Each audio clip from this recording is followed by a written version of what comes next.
Good evening, sports fans, and welcome to the Epic Sports Broadcasting Network for tonight's review of the Historical Baseball Project 1993 season.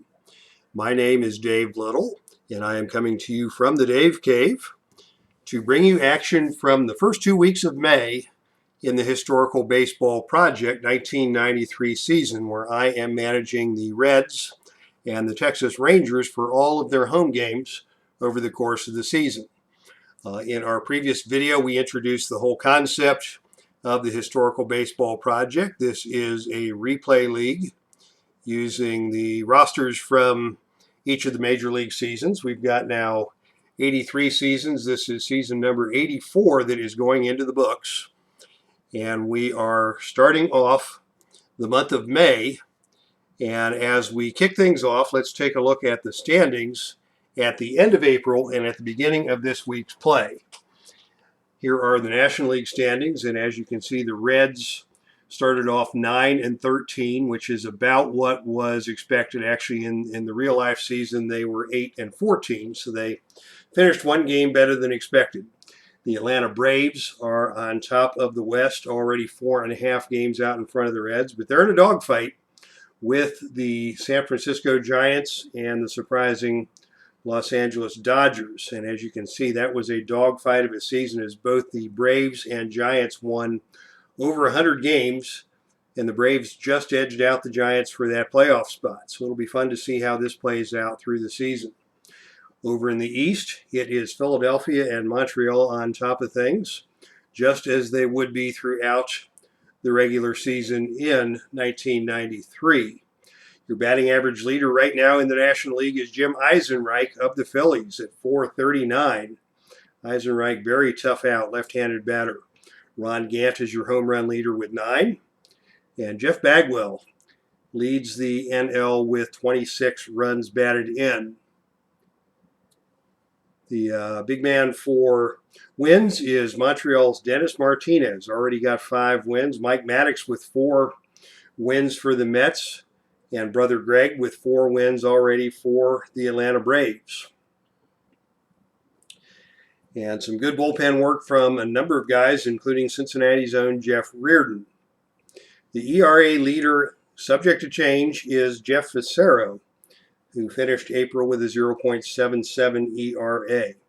So exciting stuff in the National League as the races shape up through the end of April. Here are the Reds statistics.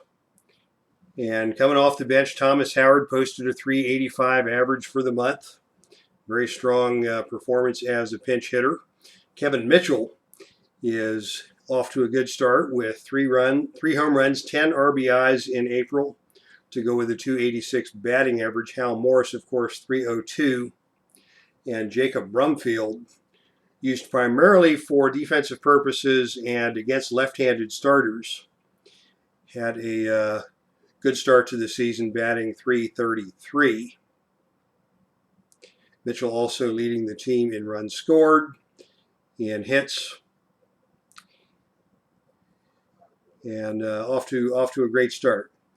I hope we'll see better out of Barry Larkin and Reggie Sanders, and of course Chris Sabo in at 182. Bringing up the rear. As Johnny Bench would say, Chris Sabo is batting I-82 and he needs to get off the interstate. Among the pitchers, Tim Belcher, 2-1 with a 1.05 ERA, solid month of April. Jeff Reardon, of course, coming on in relief with those 6 saves. Jose Rijo, a nice 3.04 ERA, but 0-3 by way of a record. So it has been a tough luck start for Browning. Now let's take a look at what the Reds would do in the month of April. Excuse me, in the month of May. This will be the first 2 weeks of May in their home ball games. And the Reds had a good month at home. 6-3 they finished up. Starting off with a visit from the Chicago Cubs, and the Reds would sweep the Cubs 3 in a row.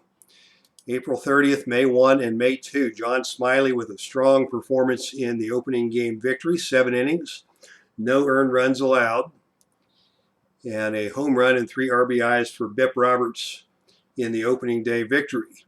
The Reds would go on in Game 2 to pick up the 6-3 victory. Finally, Jose Rijo gets some run support and picks up his first win of the season, pitching 7 innings and giving up 3 runs. And a big home run by Thomas Howard broke the game open in the bottom of the 7th for the Reds. And the series wrap up. Another win for the Reds, 5-4 over the Cubs on May 2nd. This was a wild one. Chris Sabo hit a 2-run homer in the 4th to put the Reds up 3-2. The Cubs tried to come back, loaded the bases with 1 out in the 7th, but the Reds bullpen danced off the hook and Chicago failed to score. Bases loaded, 1 out, and that would be huge. Dan Plesac came on in the bottom of the 7th, and he made a 2-base error on the mound, opening the door for 2 unearned runs in the bottom of the 7th that put Cincinnati ahead 5-2. The Cubs bounced back for 2 in the 8th off Reardon. Reardon was the last fresh arm in the Cincinnati bullpen, but Reardon managed to escape with the lead intact and retired the Reds 1-2-3 in the bottom of the 9th to preserve the win. Next up for the Reds, a 4-game set against the San Diego Padres. And this set did not start well. The Padres took the first 2, opening up with an 11-2 victory in the series opener. Fred McGriff 5 for 5 with a home run and 4 RBIs. Andy Bennis went the distance and struck out 10 for the victory. Padres came back in Game 2 to earn another 5-4 win.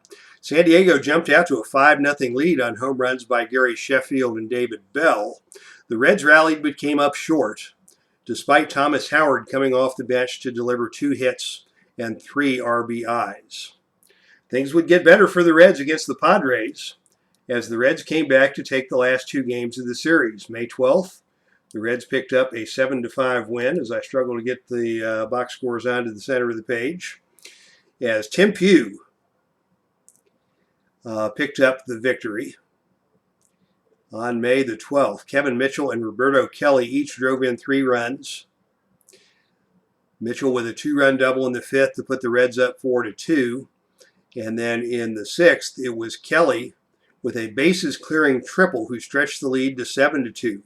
Fred McGriff came back with another home run, a 3-run shot in the 7th to make it 7-5, but the Padres could come no closer as Reardon came in to shut the door.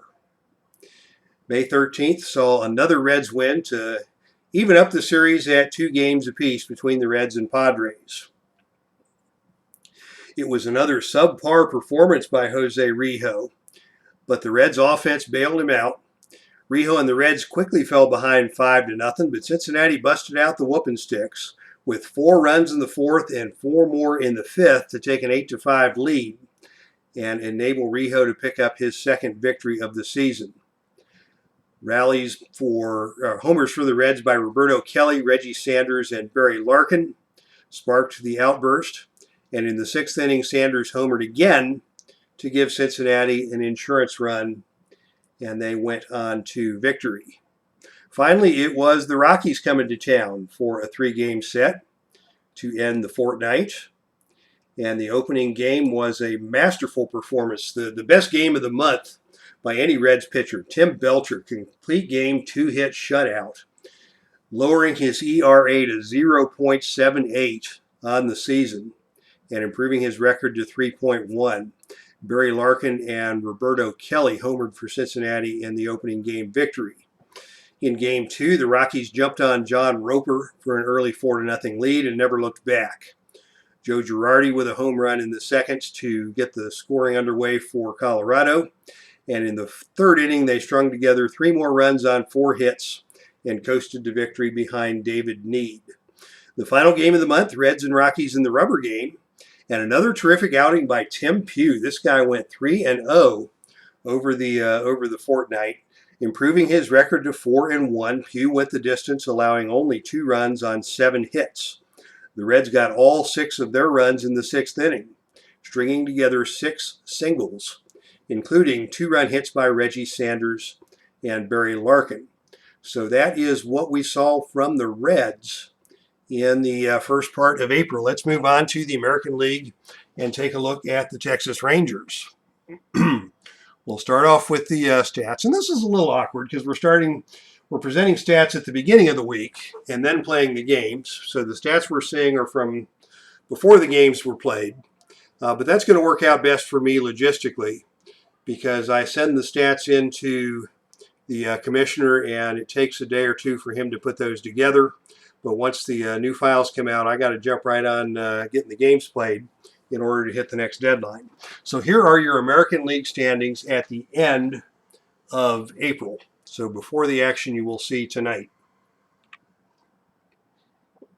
And the surprise in the East is the division leading Baltimore Orioles, starting off 14-7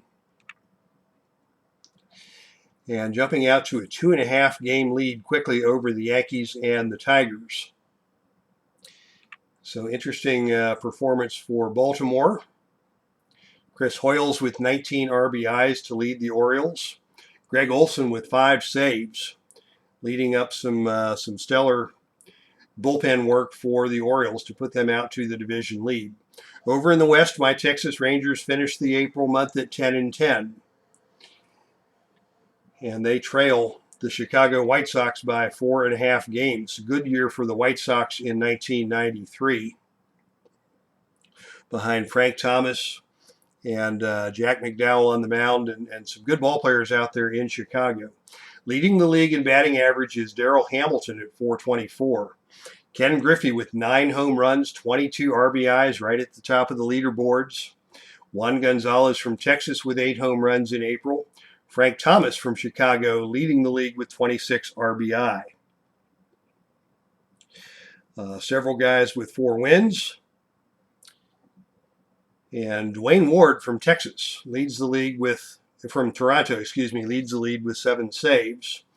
And Alex Fernandez, we'll see him this month coming to town with the White Sox, as he is out on top with a 0.89 ERA. And for Texas, Roger Pavlik with 39 strikeouts. He threw a no-hitter in April and acquitted himself nicely. Let's look at the Texas stats at the beginning of April. Rafael Palmeiro is lighting it up. 337 for April, 3 home runs, 14 RBIs. Juan Gonzalez had a huge month, 8 home runs, 21 RBI, to go with a 310 batting average. And a nice power month for Dean Palmer, 7 home runs, 18 RBIs while batting only .207. And we documented the struggles of Jose Canseco during the home month of April. He did manage some offense on the road and finished at .233 for the month. On the pitching staff, Todd Burns had a couple of very solid relief outings and picked up a couple of victories and a 1.64 ERA. Roger Pavlik, 3-1, 3.15, coming off of the no-hitter. And, of course, the disappointing performances from Kevin Brown and Kenny Rogers.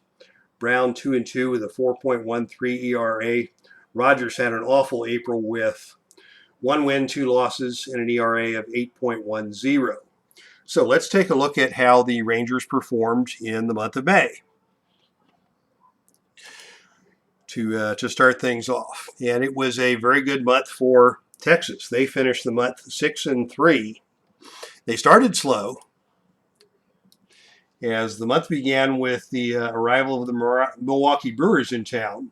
And the Brewers promptly took the first 2 games of this 4-game set. The Brewers opened things up quickly in Game 1 against Kevin Brown. The struggles continue. They jumped out to a 4-0 lead on home runs by Matt Mieske and Kevin Reimer. Jamie Navarro started for the Brewers and was able to make the lead stand up, pitching into the 7th before Graham Lloyd came on for the save. The 1st of May saw another big win for the Brewers, 7-2. This time they opened it up against Kenny Rogers. Rogers drops to 1-3 on the season after allowing 9 hits in 6 2/3 innings and surrendering 5 runs. A 2-run homer by Greg Vaughn in the 1st inning put the Brewers on top, and Dickie Thon went deep in the 8th to give the Brew Crew some key insurance runs, as the Rangers offense pretty much sleptwalked through the game, hitting into a pair of double plays and leaving 8 men on base to allow Ricky Bonas to survive 8 2/3 innings for the victory. But the Rangers would come back and take games 3 and 4 to split the series with the Brewers.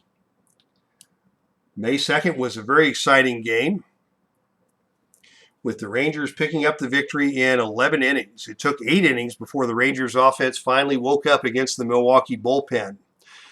Texas was trailing 3-0 going into the 8th, but the Rangers picked up 2 runs in the 8th on RBI hits by Palmeiro and Palmer, and then tied it in the 9th when pinch hitter Jose Canseco doubled and scored on a base hit by David Hulse. The game remained tied until the 11th when backup infielder Billy Ripken led off with a bunt single. And with 2 outs, another hit by Palmeiro scored Ripken from second base with the walk-off run. So nice performance, 3 for 6 by Palmeiro and a walk-off single. On May 3rd, the Rangers did it again. Another walk-off victory, this time 6-5 over the Brewers. The Rangers coasted into the 8th inning with a 5-1 lead behind Charlie Leibrandt, but the bullpen gave it up. Greg Vaughn belted a 2-run homer in the 8th, and John Jaha tied the game with a 2-out single. The Brewers threatened to take the lead in the 9th, but Tom Henke came on with the bases loaded and 2 outs to get Vaughn on a pop-up to end the threat. In the bottom of the 9th, Texas came back to load the bases, and Gary Reedus played the role of hero, delivering a 2-out single to plate the game winner. Another walk-off win for the Rangers to even the series, with Toronto coming to town. Toronto came to town for a 2-game set, and this wound up a split. The Rangers picked up game 1 by a score of 3-2. The pitching staff came up huge. Kevin Brown finally gets something done, locking down the Blue Jays for 7 2/3 innings, allowing only 5 hits while striking out 8. Texas managed only 3 hits, but Juan Guzman, your starting pitcher, gave up a balk and a wild pitch, both of which produced runs for the Rangers, leading to the Rangers' victory, with Tom Henke coming on for the save. The Blue Jays battled back on May 5th and took game 2 of the series for the series split, as a costly error in center field by David Hulse allowed Toronto to score the go-ahead run in the 7th inning. It was another lackluster performance for Kenny Rogers, who fell to 1-4.